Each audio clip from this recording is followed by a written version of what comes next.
നമസ്കാരം, ഞാൻ മനോജ് നെടിയാക്കൽ. പുതിയൊരു വീഡിയോയിലേക്ക് എല്ലാവർക്കും സ്വാഗതം. റബ്ബർ വാർഷിക ഉൽപ്പാദനത്തിൽ വീണ്ടും ഇടിവ്. ഉപയോഗം 14 ലക്ഷം ടൺ. റബ്ബർ ഉപയോഗം കഴിഞ്ഞ സാമ്പത്തിക വർഷം 13,14,000 ടണ്ണിലേക്ക് കുതിച്ചുയർന്നപ്പോൾ ആഭ്യന്തര ഉൽപ്പാദനത്തിൽ ഗണ്യമായ ഇടിവെന്ന് സൂചന. ഫെബ്രുവരി വരെ ആകെ ഉൽപ്പാദനം 8,59,000 ടണ്ണാണ്. 2024-25 ആകെ ഉൽപ്പാദനം 8,75,000 ടണ്ണായിരുന്നു. നിലവിൽ പുറത്തു വന്ന കണക്കനുസരിച്ച് 15,000 ടണ്ണിൻ്റെ ഉൽപ്പാദന ഇടിവാണ് പ്രതീക്ഷിക്കുന്നത്. അതേസമയം പോയ വർഷം ഫെബ്രുവരി വരെ ഷീറ്റ്, ക്രമ്പ് ഇറക്കുമതി 4,30,932 ടണ്ണാണെന്ന് കണക്കുകൾ വ്യക്തമാക്കുന്നു. അതായത് ഇന്ത്യയിലെ ടയർ കമ്പനികൾ ഉൾപ്പെടെ റബ്ബർ വ്യവസായികൾ ഉപയോഗത്തിൻ്റെ 1/3 വിദേശത്തു നിന്ന് കൊണ്ടുവരുന്നു. 5% നികുതി അടച്ചും നികുതി ഇല്ലാതെയുമാണ് 3.5 ലക്ഷം ടണ്ണോളം കോമ്പൗണ്ട് റബ്ബറും കഴിഞ്ഞ വർഷം വ്യവസായികൾ ഇറക്കുമതി ചെയ്തിട്ടുണ്ട്.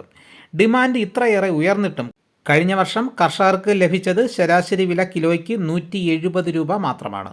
നടപ്പ് സാമ്പത്തിക വർഷം മുൻ വർഷത്തേക്കാൾ റബ്ബർ ഉപയോഗത്തിൽ 3.6% വർധനവാണ് പ്രതീക്ഷിക്കുന്നത്. അതായത് 14 ലക്ഷം ടണ്ണിലേക്ക് ഉപയോഗം വർദ്ധിക്കുന്ന സാഹചര്യത്തിൽ ഇറക്കുമതി തോതിൽ വീണ്ടും വർധനവ് ഉണ്ടാകും. നിലവിൽ ആഭ്യന്തര ഉൽപ്പാദനത്തിൽ കേരളം 1ാമതും ത്രിപുര 2ാമതുമാണ്.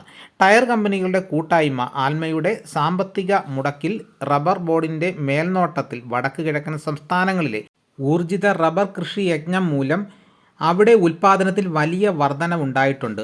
ആൽമയുടെ വടക്ക് കിഴക്കൻ റബ്ബർ മിഷൻ 1,79,000 ഹെക്ടർ പിന്നിടുകയാണ്. ഇക്കൊല്ലം കൊണ്ട് 2 ലക്ഷം ഹെക്ടർ എന്നതാണ് ലക്ഷ്യം. അതേസമയം പരമ്പരാഗത മേഖലയായ കേരളത്തിലും തമിഴ്നാട്ടിലും റബ്ബർ കൃഷിയും ഉൽപ്പാദനവും ഓരോ വർഷവും കുറഞ്ഞു വരികയാണ്.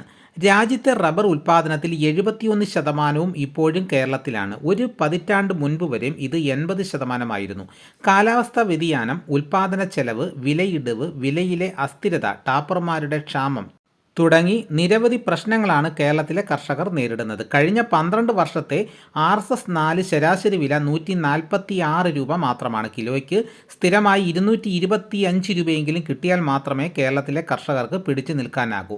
ആവർത്തന കൃഷി, സ്പ്രേയിങ് സബ്സിഡി നൽകുക, റെയിൻ ഗാർഡനിങ്ങിനുള്ള സാമഗ്രികൾ നൽകുക, കാട് വെട്ടിത്തെളിക്കാൻ സഹായം നൽകുക തുടങ്ങി സർക്കാരും റബ്ബർ ബോർഡും സഹായം നൽകാതെ കേരളത്തിൽ റബ്ബർ മുന്നോട്ട് പോകില്ല. നിലവിൽ കൈത കർഷകർ നിലം പാട്ടത്തിനടുത്ത് റബ്ബർ തൈ 3 വർഷം വളർത്തി കൊടുക്കുന്നതിനാലാണ് റബ്ബർ കൃഷി കുറേ കർഷകരെങ്കിലും തുടരുന്നത്.